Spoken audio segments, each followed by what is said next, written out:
So if you don't want to read the entire story because it's too long, I totally get it. I'll just tell you here and make it easier for you. Here's the whole story of what happened with my hand, which you can kind of see here just a little bit here. I got the stitches out recently. But back on June 7th, I was at Topgolf, which is where I go to practice whenever I'm playing golf.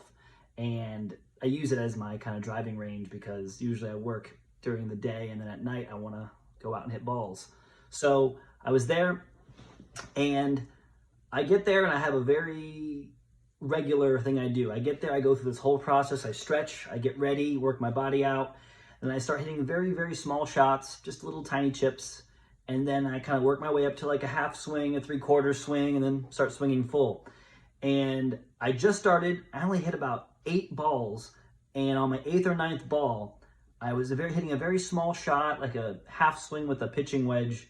And it felt like somebody shot me in the wrist with a gun. It was horrible. And I usually practice for hours straight, but I had to sit down and they brought me some ice and I just sat there with ice on my hand. And after like an hour and a half of just sitting there with ice on my hand, it just kept getting bigger and bigger and hurting more and more. And I realized, okay, this is not good. I need to go home and figure this out. So I kind of went back to my house and I knew something was wrong, but I thought I'll just keep icing it, take some ibuprofen or whatever, and I'll get better. And that was on a Monday. So it gets to Tuesday, Wednesday, and I'm like, oh no, it's not getting better at all. Thursday, and then at that point, I was supposed to play a show Friday and Saturday. And I just said, well, I don't want to cancel because I love playing, I hate canceling, and I don't want to let people down because I know people look forward to coming out to the shows and seeing me play as much as I enjoy them coming out to see me play. So I just decided, just deal with it and just play. And I played both the shows that weekend, but it was horrible. It was terrible. It was so hard to do just to get through playing because it hurt so badly. And at the end of the show, I was really, really broken down. But I decided, okay, I got to figure this out. But luckily, one of the shows that weekend, a guy who was a manager at a venue I was playing at told me about his orthopedic surgeon who deals specifically with sports medicine and such. And I injured it playing golf. So I said, okay, let me get in touch with this guy. He spoke so highly of him, and hindsight, I see why, because he's simply amazing. So I got in contact with this orthopedic surgeon and basically said, I need to come in and get checked out because I think I did something to my hand. I went in that week, I think it was a few days later, and I got an x-ray. The doctor came and saw me and checked me out. And then he went, I think you've broken a bone in your hand. It's one of the 8 carpal bones. It's called the hook of the hamate, which I had done a little bit of research, just, Googling it and such. And that's kind of what I thought too, because it was the exact spot in my hand where it was hurting so bad. And it turns out it's a very common injury amongst golfers and baseball players because, you use a golf club or a baseball and it lays right on top of that bone. So when you strike something, it'll hit it. So he said the problem is that the bone is so small and x-ray won't show it. So I had to get an MRI. The problem is they couldn't get me in for MRI until the next week. So I go in the next week and I play another set of shows that weekend again with the hand. What I think it's broken. It turns out it is, as you probably know. But I broke the hand, or I went in the next week. I played a set of shows, came in the next week, got an MRI, but then it took just under 2 weeks to get the results of the MRI back. You have to send it out and somebody has to read it. And then I had to go back in for them to tell me the results. So I played 2 more weeks of shows. So I've now played about a month's worth of shows and every show is just getting worse. And I'm hurting. And I go back into the MRI and they show me the results and they go, yep, you have fractured your hook of the hamate and it's broken essentially. And I said, okay, what are we going to do? And he says, well, it can heal on its own. It's possible. It'll totally heal on its own. I said, but it really hurts. And at this point, oh yeah, I got a little splint I put a little splint on it, just so I wouldn't use it as much as I could, because I couldn't even, I couldn't even turn a handle for like opening a door, or even just grab a glass of water, or even my cell phone.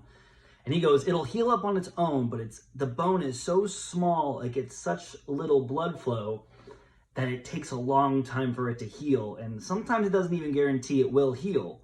So I said, what do you want to do? He goes, well, we could put you in a cast, but you'll be in a cast for 6, 8, 12, maybe even 16 weeks. And I thought, I cannot, because if I'm in a cast, I can't play drums whatsoever. So I said, I can't be in a cast for that long. A month, 2 or 3, possibly 3 months.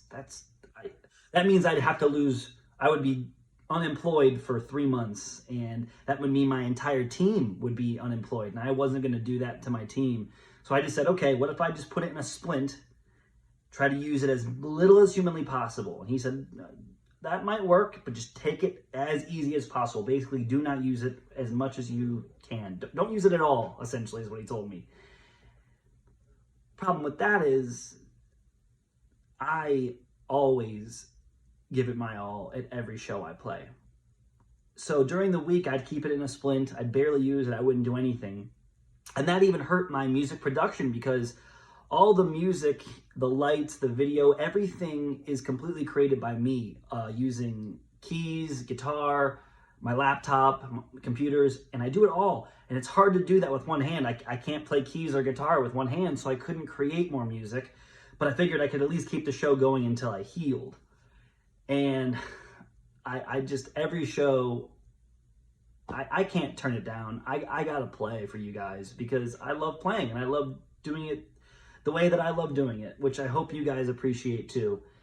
So essentially, I could never get the bone to heal. It just kept re-breaking, and I could always tell exactly when during a show I'd hit it hard, and I'd bite my tongue and try to not do anything to let people know what was happening, but it hurt so bad, and I just knew it was getting worse and worse.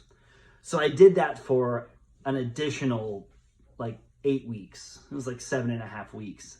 So at this point now, I've gone like 3 months with playing every show with my hand broken. Yeah, because it was the rest of June, July, almost 4, because it was midway through September, and I contacted my surgeon again and just said, all right, I got something has to change, because this is nothing's changing. It's getting worse and worse every day. I'm ending every show. I'd have to go right off stage as soon as I was done, because it hurt so bad. I had to just release, and I had to cry, really, is what I had to do, because it sucked really bad. So I go back into the surgeon. He, by the way, I missed this. When I originally saw him, he said, we could do surgery, but we don't have to, which I respected, because he basically said, why do surgery if we don't have to? You might heal up on your own in 6 to 8 weeks and you're good to go. You avoided surgery. And I loved that, but that's not the way it turned out. So I went back in, and he just goes, all right, we got to take that thing out. It's got to go. And it turns out the bone, you can completely, I'll use medical terms, excise it, which I didn't know what that meant. It means, it's a fancy word for remove, but you excise the bone. You can just take the whole bone out, and it's like the appendix of the hand. You just remove it and you can still function. And I thought, okay, let's do that, because I can't handle this anymore. He goes, all right, cool, let's do next Thursday. And I went, great. So that means at that point I went, I only have to play 2 more shows, and then I can figure it all out, and because that way I'll have a schedule and I can know how long it'll take to heal and whatnot. But then as I was walking out scheduling it, that's when I found out that my surgeon, this guy who I've now gotten to know, he has helped me tremendously. He has just been the most amazing person as a medical professional can be. I couldn't rate him high enough. And I don't even know if I should say his name or not. I don't know if I'm allowed to or not, but I'll edit that in here if he wants me to do that. I'll contact him first. But I went to schedule it, and he didn't accept my insurance. So I said, okay, let me figure this out, because I know medical bills and surgeries cost a lot of money. So I went home, and if anybody here knows the world of insurance, I don't want to diss it, but it can be a hassle sometimes. So I, over the course of the next 8, 9 days, I had multiple calls to and from the insurance agency to the surgery center to figuring out the anesthesia, trying to figure out how much this was going to cost, because I have insurance, but again, it wasn't covered. He wasn't in my provider network or something. And after a lot of go back and forth, I finally figured it out. And essentially, I was going to get it taken care of at the surgery center, but I would just pay him separately, which is going to cost more, but he's taking care of me so much and I trusted him. And if you know, it's hard sometimes with medical stuff, it's hard to find someone you know and trust, and you like this person, you want them to do the work for you. And so I did that. And the fact that I knew it's kind of hard to get into surgery centers and everything crazy because of COVID. So I was like, I can get this done next week. I need to get this done because it fucking hurts really bad. And also, I just couldn't, I needed to figure out my life at this point. So got it figured out. And then the crazy thing is I finally got the final word that it was going to happen the day before the surgery, Wednesday, September 22nd. So June 7th, I break it. We are now at Wednesday, September 22nd. And I got the word, we got you in tomorrow morning, be here 6:30 in the morning at the surgery center. So go in, get it all taken care of. And it's been awesome since then. If you've seen the photos on my Instagram and Facebook, I put a picture up of the wound the day after the surgery, and now I got the stitches out last Monday, and that was 10 days after the surgery. So everything's going good now, but that's the reason why I'm making this GoFundMe, because since I'm out of work, my entire team is out of work. And this is something that I want everyone to realize. A lot of people just go, it's one guy on the stage, and they look and it's just him. But they don't see all the work that goes into it behind the scenes. Now, don't let me confuse you. When it comes to the show, all the instruments that you hear, all the music, all the remixes, that's me. I do that all by myself. All the lights that are choreographed with the music, that's me. The videos that are choreographed with the music, that's me. I create the show.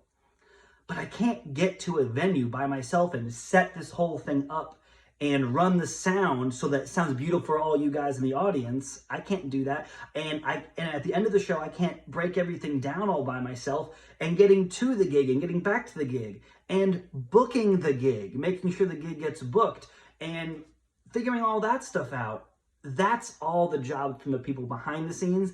And those are the people that are all out of work now. Because when I go down, they all go down. There's no show for them to come and set up. There's no show for them to run sound at, or there's no place that I need to play at. So there's no reason to get booked, and that's how they make a living. So this GoFundMe is not only to help a little bit for myself, because medical costs are ridiculously high, and I hope you guys understand that. I'm not a rich man by any means. I play music for a living, and I'm lucky to say that I get to do that. And a lot of people probably know it's not the most wealthiest thing to do in the world, or even the smartest, but it's the thing that I love, and it's the thing that I love to share with you guys. So it helps me with the medical payments, but it really helps keep my team afloat during this time, because during COVID, we didn't play, and we're talking like March to September, November, December, October, November of 2020, we didn't play a show for 8 months straight. No shows. So we had nothing. And that meant that my entire team, everybody, including myself, we had to just have no income, which I know a lot of people went through that. Tons of people went through that. But we did too. But I had to end up getting a loan through the SBA just to try to keep, and I just gave that all to my team and helped keep me afloat and pay some of my bills and help keep some of their bills paid. And then we also, just did whatever we could, sometimes taking small side jobs and things like that.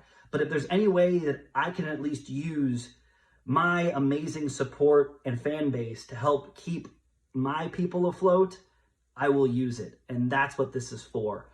Because those people are the reason why this show exists. I wouldn't have a show if it wasn't for my team. I wouldn't be able to do this every week. I wouldn't be able to keep creating new stuff and doing cool things that are kind of new for the world or you or me or anybody if it wasn't for them. So that's what this is for. And let me also be clear that, again, I will use some of it for medical expenses. I don't want to make it seem like I'm strictly doing this for charity, but it is a good portion of it. So I've been using, by the way, the story that I wrote on the GoFundMe story as my notes here. And that's really all I wanted to say. I hope this might bring some clarity to what's been happening to me over the last few months. I know I've been trying to post stories like on my Instagram and my Facebook of just me talking to you guys and kind of explaining where I've been, because it's been so hard not being able to tell people, because I get lots of messages from people saying, why haven't you added new music recently? Or why is this changing? Or I've noticed that you are kind of different at shows. And I don't want to tell people because it's not only private to me, but I don't want to bitch about stuff, because I am the luckiest guy in the world to be able to do what I do. There's no reason to complain about what I do. So I don't want to. And I'm not complaining about this. This is something that happened and it sucks, but this too shall pass. We will make it through this. So thank you guys I know this was ridiculously long and I hope you enjoyed it. And if you want to help the GoFundMe and you want to contribute, you can click the GoFundMe button, which is, I'll have it somewhere here around this thing, or maybe in the description or in the comments below. And I'll keep you guys updated with what is to come. And thank you guys so much. It means a lot. Thank you.